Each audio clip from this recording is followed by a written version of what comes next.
Le printemps. Le soleil sort, la neige fond, les bourgeons bourgeonnent. Mais surtout, c'est le moment de l'année où je ressors de la cape de Capitaine Twist afin de vous annoncer la destination de la prochaine saison d'Occupation Double. Ne reculant devant rien, j'ai vogué tous les océans contre vents et marées Pour vous trouver la perle rare pour cette 16e saison d'Occupation Double. Bienvenue en Martinique! Vous avez reconnu Jay du Temps. Vous avez reconnu en fait que on dévoile où on s'en va à Occupation Double cette année. 16e édition déjà. C'est quand même assez incroyable. Certains des téléspectateurs d'Occupation Double qui n'étaient pas encore nés quand ça a commencé.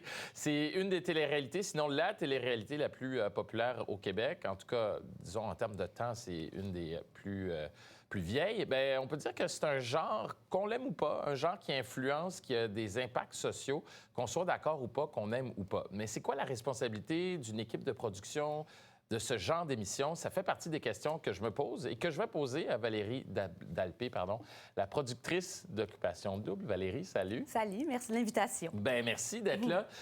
J'ai lancé la question d'emblée parce que c'est assez polarisant d'habitude, les téléréalités. Soit qu'on adore, qu'on est obsédé, qu'on ne manque pas une seconde, qu'on voit tout ce qui se fait autour, soit qu'on déteste.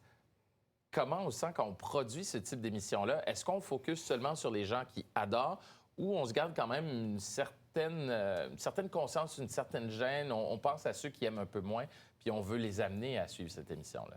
Bien, tu sais, on se rend compte avec les années, là, c'est la 16e saison qui va commencer, que OD, c'est devenu un phénomène de société. C'est plus juste une télé-réalité. Les gens, notre communauté est super réactive, autant quand on fait des bons coups que quand on fait des moins bons coups, mais on les écoute, puis c'est ça qui est le fun. Je pense que à travers les années, on est capable de corriger certains tirs qui n'ont pas plu au public, mais après, on reçoit des fleurs aussi quand on fait des bons coups. Fait que je pense que c'est ça va dans les deux sens, mais on écoute beaucoup le poids du public. Bien, justement, tu parles d'écouter le poids du public. Je parlais de responsabilité sociale en début d'entrevue. Comment vous vous êtes ajusté aussi? Parce que ce qui se faisait il y a 16 ans et même un peu plus, parce qu'il y a eu quelques années où c'était pas en ondes, et ce qui se fait aujourd'hui en 2022, c'est assez différent. Vous vous êtes adapté puis vous faites des efforts concrets aussi. D'où ça vient cet intérêt ou cette présence d'esprit de dire « Hey, on va s'adapter au monde moderne qu'on vit ». Et deuxièmement, comment vous le faites concrètement?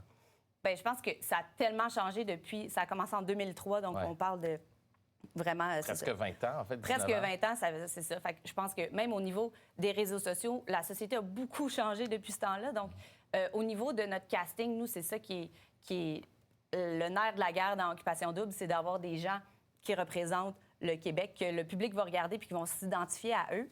Puis je pense que là, en 2022, on est rendu à avoir c'est un Québec diversifié, coloré, ouvert sur le monde et on essaie le plus possible dans notre casting de refléter ça à chaque année.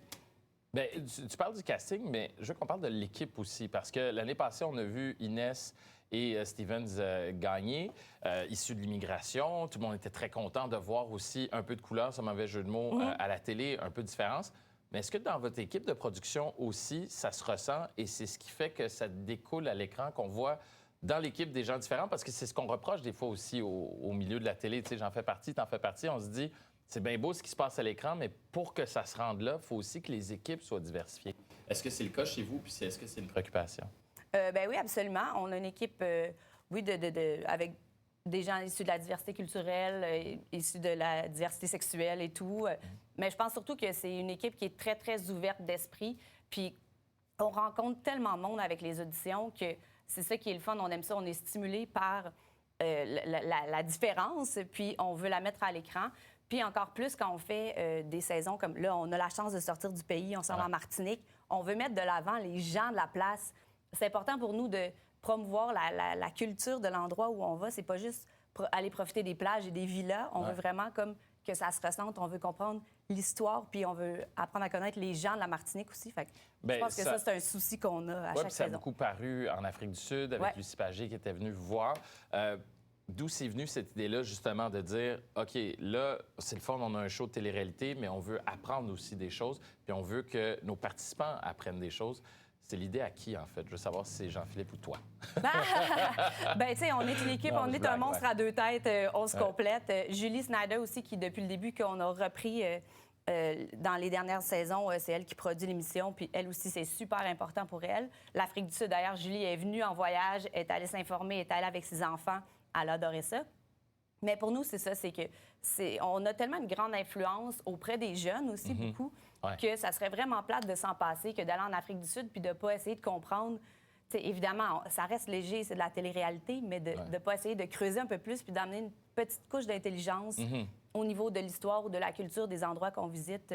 Pour nous, c'est vraiment important. Puis cette année, on est allé tourner avec Jay du Temple il y a 2 semaines. On a fait des activités avec des locaux. On est allé pêcher. On s'est levé à 4 heures du matin pour aller tirer les filets. Fait que, on veut vraiment que ça se ressente à l'écran, puis c'est ça. Oui, il y a cette magie-là en Martinique qu'on va sentir à l'écran, j'en suis certain, à partir du mois de septembre. Ouais. On va pouvoir vous suivre chaque semaine avec beaucoup d'enthousiasme. Je dois avouer que je manque pas un épisode, juste parce que c'est Jay du Temple qui anime. Valérie Dalpé, productrice d'Occupation Double, merci beaucoup. Puis on vous suit sur les réseaux sociaux d'ici le mois de septembre. Puis c'est les auditions en ce moment qui sont commencées, donc jusqu'au 9 mai sur occupationdouble.nouveau.ca. Donc il reste du temps pour convaincre nos amis d'y aller ou y aller. Absolument, oui. Merci beaucoup Valérie, à bientôt. Merci.